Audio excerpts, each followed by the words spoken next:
So with that, I will go straight to our next presentation, which is a duo presentation given by Reindert Nijland from Wageningen University and Research, and Magdalini Christodoulou from Senckenberg and OOELKG, about the GEANS product helping to improve molecular marine environmental monitoring in the North Sea region. So, Reindert, you have the floor.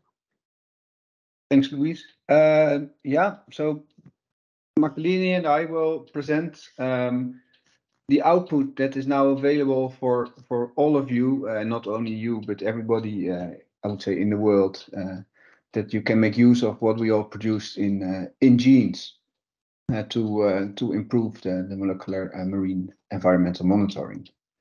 So basically, if you have a habitat, it can be soft sediment, it can be hard substrate, it can be anything related to the North Sea, and you think about getting eDNA samples or using DNA to assess biodiversity. There's a lot of steps here. These two figures basically show the first and the last step, but within GEANS we discussed all the steps that are needed to go from the sample directly to how do you collect these samples, how do you process it, how do you preserve it, and all these steps we tested in great detail, and we have provided reports, papers, fact sheets about all these different steps.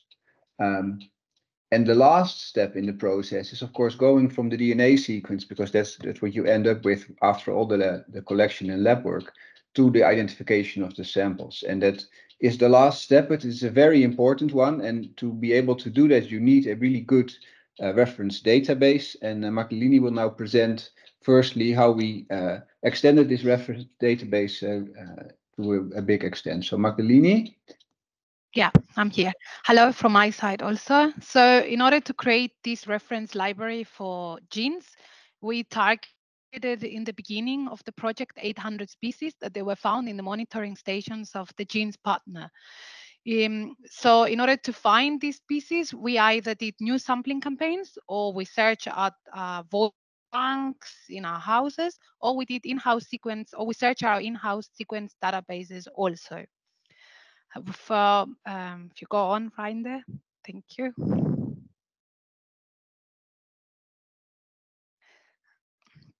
So in order to, once we got our samples in our hands, we used the standardized lab workflow, which included, of course, to get our barcode market, which was the CO1.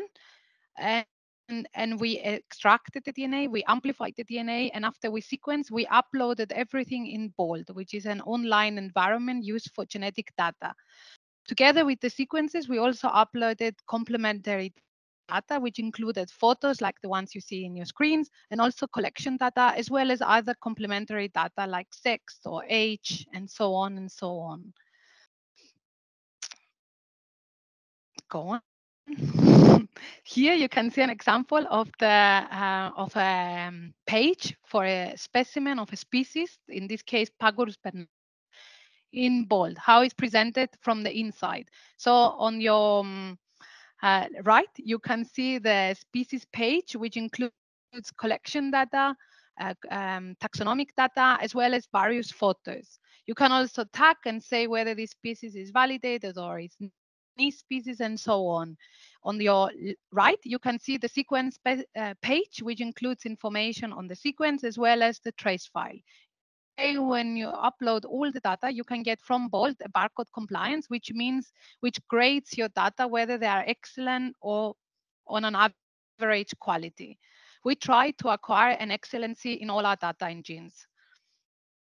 So after a lot of sequences were uploaded in the BOLD database, we started a curation workflow, which resulted in curating over 4,500 sequences, and from those we accepted over 4,000 were validated, which meant the taxonomy was verified and the sequence was of excellent quality. These 4,000 sequences correspond to over 700 species. Our curation workflow, you can see it on your left. It means that we targeted a species list.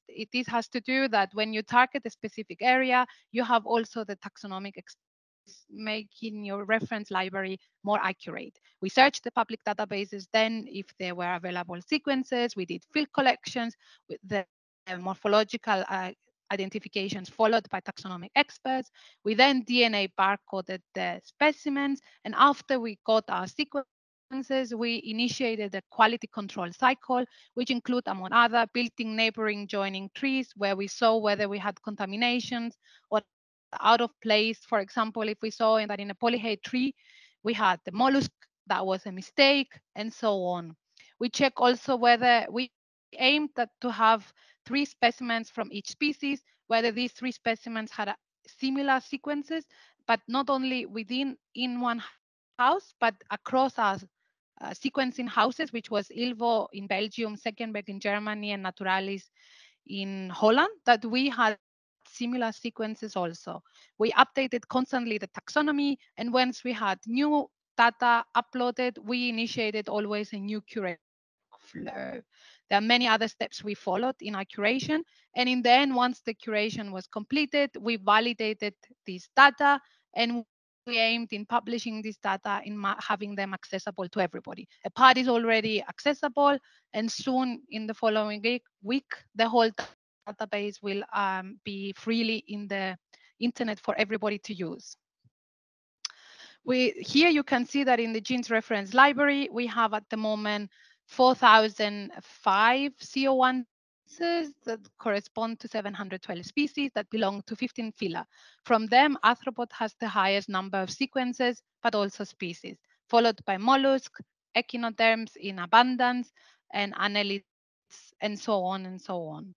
You can see the database in this link, which will be also posted in the webpage of GEANS soon, and there will be a DOI also to reference this library.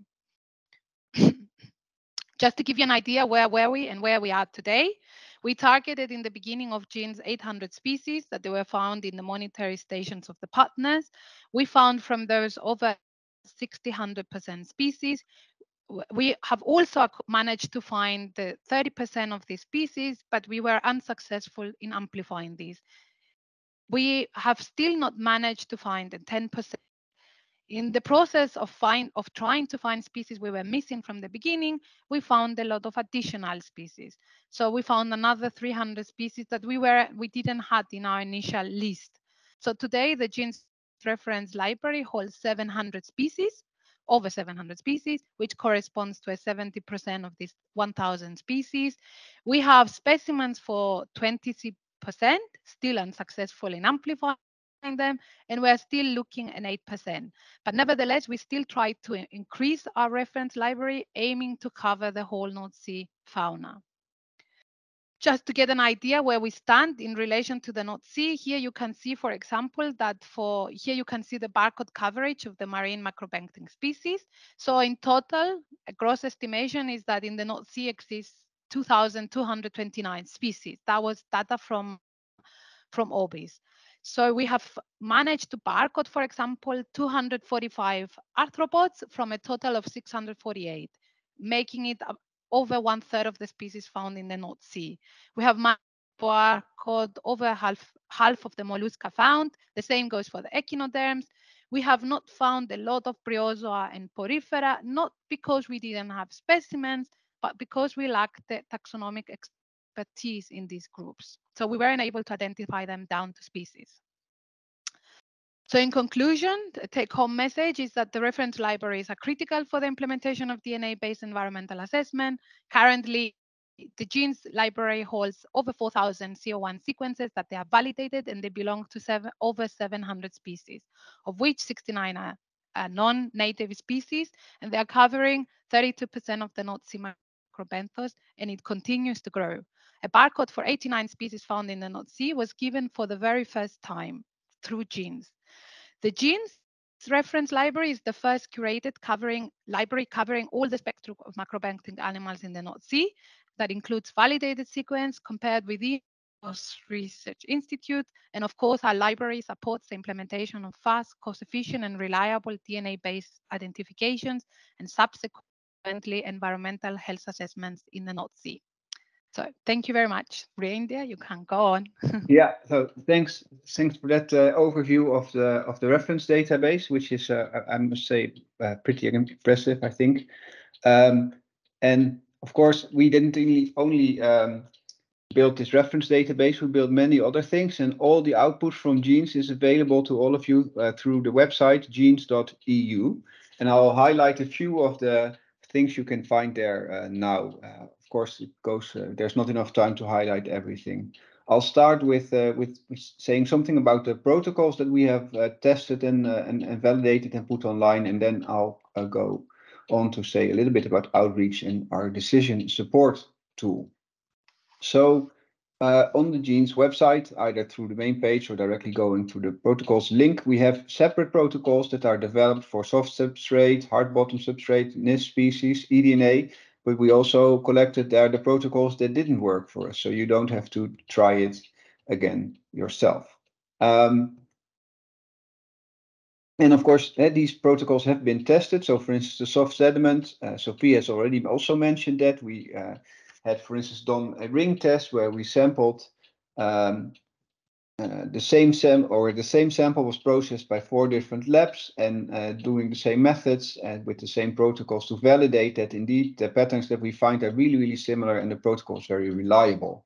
You just don't have to believe us and the website for it, because actually we published this data recently as well, showing that sequencing data of marine microbenthos is really reproducible and robust across labs. So that is one of the outputs. And on this website, we also have fact sheets and stories, so short fact sheets about how to, for instance, we made this reference library, or how to monitor NIST species, but also more applied stories about how to monitor biofouling on recreational vessels. All available on the website. Actually, if you click on the outreach bullet, then you find these fact sheets and stories, but you also find, for instance, all the articles, reports, and publications that we wrote. So you can go to that part, and then you will find quite a nice list of peer-reviewed publications that have already been published in the time frame of GEANS, and there's more coming, of course, in the coming time. But also all the presentations that were given during stakeholder meetings or other general meetings are recorded, and you can view them on the website. And also this presentation will be uploaded there as soon as we polished that.